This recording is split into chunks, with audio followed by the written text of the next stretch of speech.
More praise to Yahweh Shemi Al Shah, double line to Apostle GMS. This is Amnawa Allah coming at you in this video. And in this video, I'm gonna be focusing on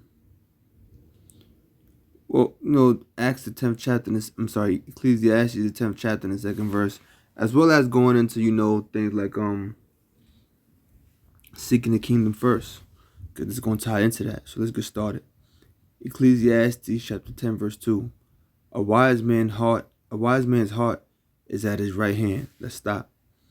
Now, heart is talking about the mind. You know that's what it's talking about. If I say I know that song by heart, it don't mean I know about a heart that's in my chest. I know that song by heart, mean I know about mine. Okay? So when it says a wise man's heart is at his right hand, it's talking about his mind. Now, why would it say right hand? Right hand is associated with righteousness. But not only is the right hand associated with righteousness, but one of the reasons why the right hand is associated with righteousness is because most of the world is right-handed. So right hand has always been associated with righteousness. Even when you shake somebody's hand or you give somebody a pound, if you got something in your right hand and you do with your left, naturally you say, yo, pardon my left. So most of the world is right-handed. So the right hand has always been associated with righteousness. And with your right hand, your actual physical right hand, obviously that's not what it's talking about. Your heart isn't in your hand, of course. It's in your chest. But in this instance, the heart is talking about the mind. It's figurative speech. Okay, if I say food for thought, it's knowledge. You don't actually eat it and it goes into your stomach. But it's food for thought, meaning it doesn't nourish your, it's not nourishing your actual stomach, it's nourishing your mind. So when it says a wise man's heart, meaning his mind, a wise man is at his right hand. His heart is at his right hand. The right hand is associated with righteousness. So the wise man's heart is fixated upon that which is righteous. And the right hand is associated with righteousness because most of the world is right-handed. And with your right hand, you can perform things. You perform most of your tasks because most of the world is right-handed. Most of your tasks you can perform with the right hand. You can perform with a lot of skill, a lot of readiness. So when it says a wise man's heart is in his right hand, meaning a wise man is always dealing with righteousness. His wise man is skillful in righteousness. He has a readiness to engage in righteousness. The way a person with their right hand is skillful with their right hand, the way a person with their right hand perform most of their tasks with readiness and with ease. A wise man's heart is in his right hand, meaning a wise man's heart, he's constantly engaging in wisdom.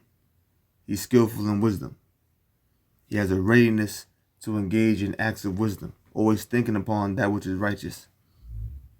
He has a certain level of readiness and skillfulness and righteousness. The way a person is skillful with their right hand, they can perform a lot of acts with their right hand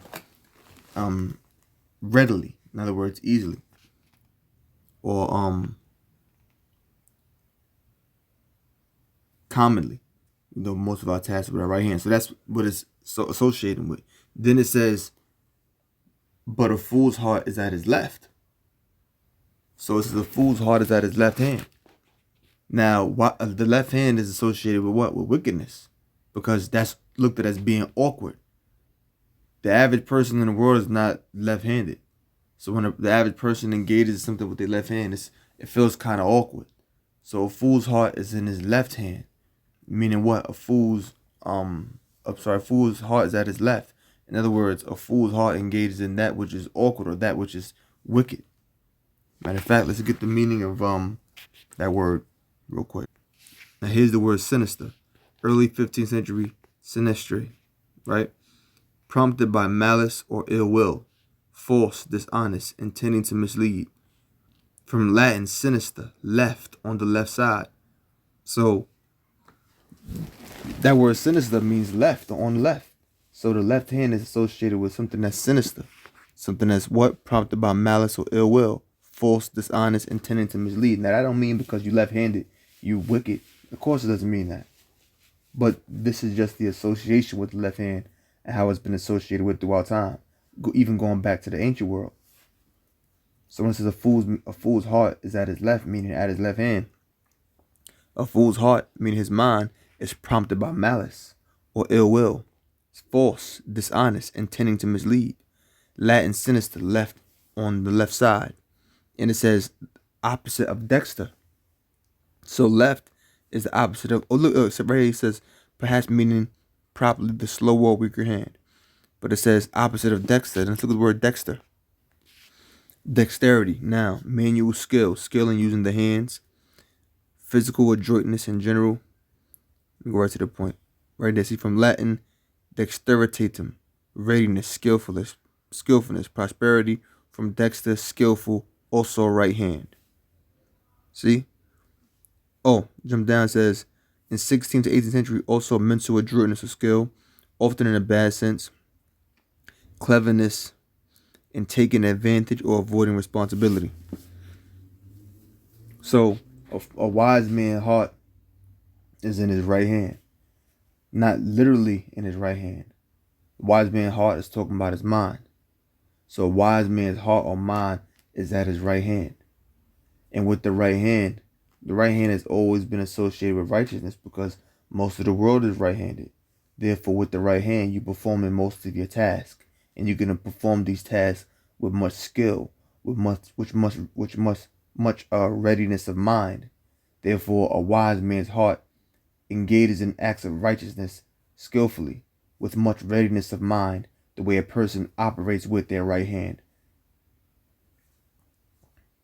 with skill. But a fool's heart is in his left, meaning his left hand. The left hand is what? Is something that's so the left is what go back to the word sinister. So a fool's heart is at his left, meaning he's the opposite of right. The fool's heart, meaning the fool's mind, is heavily associated with things that represent ill will, misfortune, false, things that are false or deceitful. So that's how fools operate. And obviously, a wise man is talking about a man that's wise in the wisdom, knowledge, understanding of the scriptures. And a foolish man is talking about a man that is not wise, that does not have the wisdom, knowledge, understanding of the scriptures. And it's talking about a man or a woman. Because, all right, because you got women that read the scriptures too. You got women out there that's believers.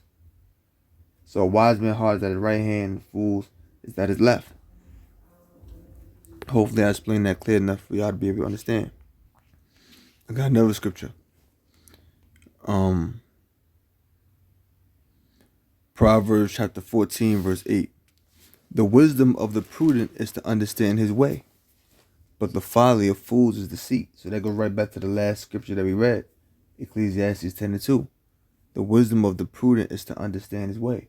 So a person that's wise, or a wise man whose heart is in his right hand, is someone that's prudent and he understands their way. We understand their way.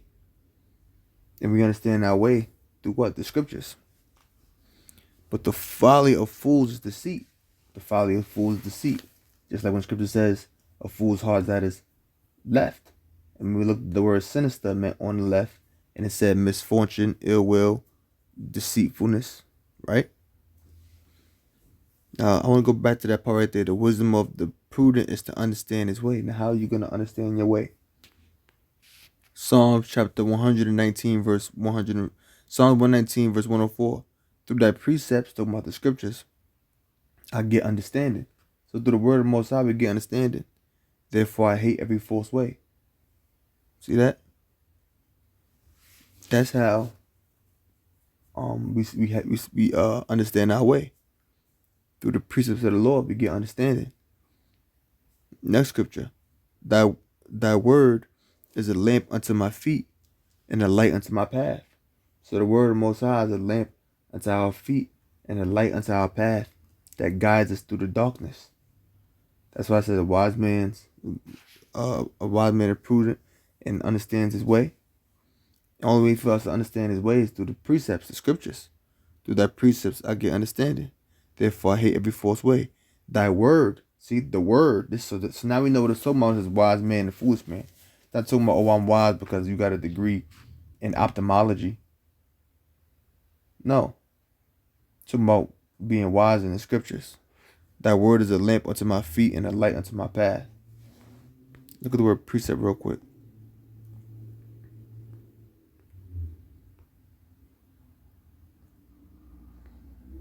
Precept, statute, the laws. So it's laws, statutes, and commandments. Pakwa wadayam, pakwadium.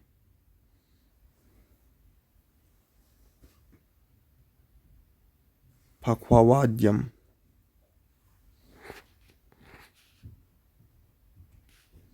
All right. So with that, I'm gonna close. You know what I'm gonna do? Cause this whole chapter is good. You know what I'm saying? This whole chapter is good, but this it's 100 plus verses, so that's mainly the point. You could read up a few verses to get a greater, deeper understanding of that too. Read up about verse maybe 100 on down, or verse 99 on down. So with that, I'm gonna close and say, "Oh, praise you, how about you, Shah, double line to Apostle GMS." And the other scriptures I was gonna get into, I'm gonna make that into another show. So then I'm gonna close and say, "Oh, praise you, how about you, Shah, double line to Apostle GMS." I hope you better learn something. Shalom.